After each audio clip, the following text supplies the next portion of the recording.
दिल्ली के स्वास्थ्य मंत्री सत्येंद्र जैन ने एनडीटीवी के साथ एक्सक्लूसिव इंटरव्यू में कहा है कि दिल्ली के लोगों को वैसा ही इलाज मिलेगा जैसा उनको मिला है। साथ ही उन्होंने कहा कि मुफ्त में इलाज किया जाएगा और महंगी से महंगी दवाएं भी मुफ्त में दी जाएंगी। उनसे बात की एनडीटीवी की एडिटोरियल डायरेक्टर सोनिया सिंह ने। Sir, it's nice to see you looking well, that you're a corona warrior as well. So tell us today, both as Delhi's health minister and as someone who's recovered from corona, what do you think is the reason for the success of India's capital today? देखिए, दिल्ली के अंदर कई सारी चीज़ें हमने start की जिनका अच्छा रिजल्ट आया। टाइम थोड़ा सा लगा परंतु रिजल्ट आ रहा है। उसमें इंपॉर्टेंट चीज़ थी जैसे होम आइसोलेशन।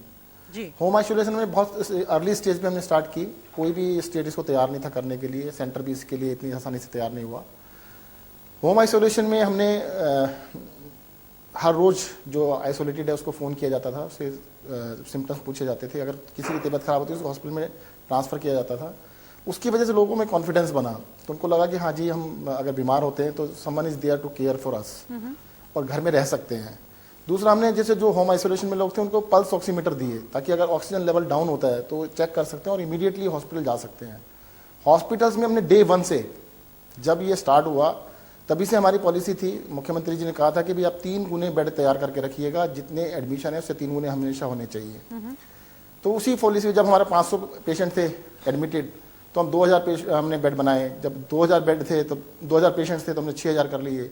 आज की डेट में हमारे पास 3200 पेशेंट्स एडमिटेड हैं और लगभग 15500 बेड है हमारे पास, 20% ऑक्यूपेंसी है। तीसरा, हमने एक ऐप बनाया जिसके अंदर लोगों को अगर देखना हो कि भाई किस अस्पताल में जाना है और वहाँ पे कितने बेड अवेलेबल हैं, लाइव आपको पता लगता है। उसका भी काफ़ी लोगों को बेनिफिट मिला। दूसरा, हम ट्रांसपेरेंट रहे, जो भी दिल्ली सरकार ने किया सबको हम बताते रहे। जो भी अच्छा हो रहा था वो भी, कहीं ज़्यादा अच्छा नहीं हो रहा था उसके लिए भी हम ओपन रहे और हमने अपनी गलतियों को, जहाँ पर भी छोटी मोटी गलती थी, कोई भी गलती थी, उसको ठीक भी किया। और सत्येंद्र जैन जी, देखो सारा सबसे बड़ा एम ये जी, बट आपने कहा होम आइसोलेशन के बारे में, but of course in your case unfortunately you had to go to hospital and I think your father in law also tragically suffered because of corona. So what happens to a patient who needs hospitalization? Aapko you got plasma therapy. For somebody who has to go to hospital, how do you assess that if you're not the health minister of Delhi, if you're an Aam Aadmi, how do you actually assess that and get treatment? देखिए, there are three categories. One is light symptoms और asymptomatic, second is moderate cases and third is severe cases. जो asymptomatic हैं या जिनको हल्के symptoms हैं उन लोगों को हम एडवाइस करते हैं आप घर पे रह सकते हैं। जो लोग मॉडरेट सिम्टम्स हैं, जिनको मॉडरेटली इल हैं और जो सीवियर हैं, उनको अस्पताल ही जाना चाहिए। मॉडरेट का देखो बहुत सिंपल सा तरीका है, अगर आपकी सांस फूल रही है और आपकी 1 मिनट के अंदर सांस लेने की जो रफ्तार है वो 24 या 24 से ज़्यादा है तो आपको अस्पताल में एडमिट हो जाना चाहिए।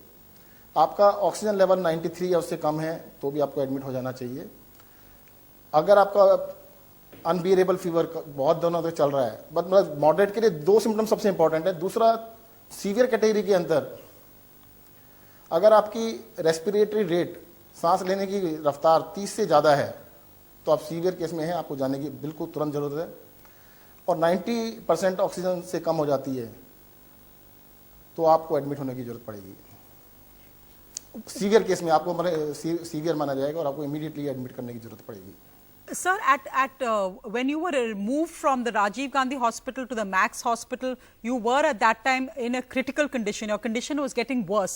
How did you go through it? And did you feel kabhi that, you know, I'm getting an advantage because I'm a health minister, I can get the best medical treatment? How does every person or every Aam Aadmi get access to this treatment? देखिएगा, मैं आपको ये बता देता हूँ, मैं राजीव गांधी में भी रहा और मैं मैक्स में भी गया। पहले तो ये बता देता हूँ कि राजीव गांधी से शिफ्ट क्यों किया गया। कई अभी अब थोड़े दिनों क्वेश्चन पूछेंगे आप शिफ्ट क्यों हुए जी। जब मेरी तबीयत बहुत ख़राब हुई, जैसे मैंने आपको सिम्टम बताए, मेरी रेस्पिरेटरी रेट मोर देन 27-28 था, ऑक्सीजन लेवल 90 के आसपास था।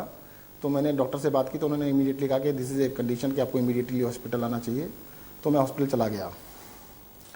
हॉस्पिटल में जब 2 या 3 दिन के बाद मेरी हालत ख़राब हुई तो मुझे प्लाज्मा थेरेपी के लिए एडवाइस किया गया था और प्लाज्मा थेरेपी में राजीव गांधी को तब तक परमिशन नहीं मिली थी जी।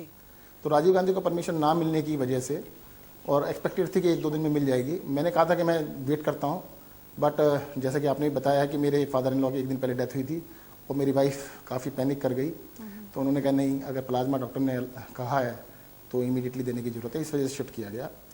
जहाँ तक दिल्ली के हर नागरिक के लिए मैं बता सकता हूँ, हॉस्पिटल केयर की अगर ज़रूरत है तो उसको सेम केयर मिलेगी। प्लाज्मा भी आप हॉस्पिटल में एडमिट हो जाइए, सरकार जिम्मेदारी लेगी, आपको अगर ज़रूरत है तो सरकार देगी। इलाज फ्री में कराया जाएगा। महंगी से महंगी दवाई भी रेमडेसिविर जो सत्येंद्र जैन को दी गई वो आपको भी दी जाएगी, फ्री में दी जाएगी। आप हमारे हॉस्पिटल LNJP में जा सकते हैं, राजीव गांधी में जा सकते हैं, GTB में जा सकते हैं, दिल्ली सरकार के अलावा केंद्र सरकार के हॉस्पिटल में वहाँ भी जा सकते हैं। और अगर आप प्राइवेट में जाना चाहें, प्राइवेट में भी काफ़ी बेड्स खाली हैं। सरकारी हॉस्पिटल में सभी जगह बिल्कुल फ्री में सेम सभी को उसी लेवल का इलाज मिलेगा जो सत्येंद्र जैन को मिला था, उसमें आपको कोई फर्क नहीं मिलेगा। No, that's a wonderful assurance to hear, Satyendra Jain ji, and I'm very sorry. My condolences that your father-in-law passed away because of this disease. Did you ever feel that how will I come out of this? Did you ever lose? Did you ever feel scared that the worst could happen to you?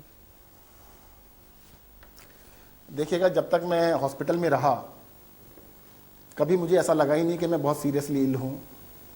Doctors बहुत डरे हुए थे, बाकी मेरे आसपास जितने लोग थे वो बहुत ज़्यादा घबराए हुए थे। मैं कभी डरा नहीं और घबराया नहीं।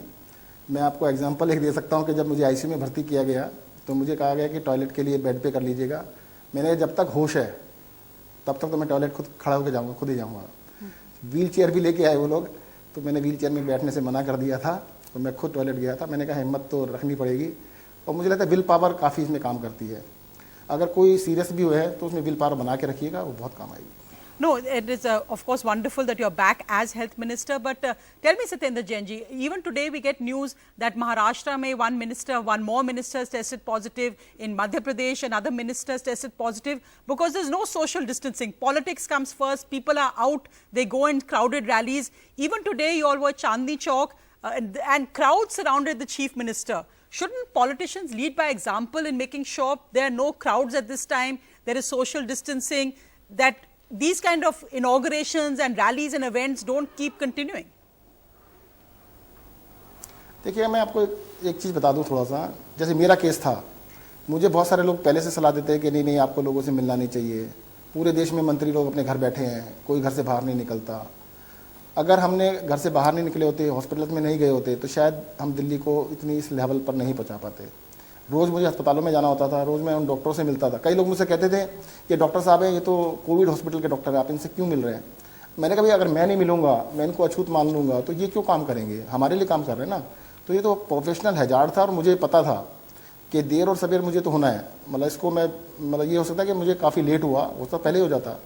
तो उस प्रोफेशनल हैजार्ड को लेते हुए हमारे डॉक्टर्स भी लड़ रहे हैं ना, हमारे पैरामेडिक्स भी लड़ रहे हैं, नर्सिस भी हैं, तो हमें भी अगर काम करना तो करना ही पड़ेगा, काम से घर नहीं बैठ सकते।